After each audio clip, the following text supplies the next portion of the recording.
Hi guys, I'm Mario and today I will show you how to fix Ingress Timeout on Instagram.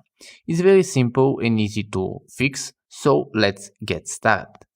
First, we need to open the App Store. It doesn't matter if you're using iOS or Android device. Then type in the search Instagram. Here, if you see upgrade, tap on it and wait till it's upgrade. Then close all apps like that, and then tap and hold on Instagram. From here, tap the info button at the top right, and now go to storage and cache. Here, tap on clear cache, like that, and then close it. Now restart your device. Then open Instagram again and the problem will be fixed.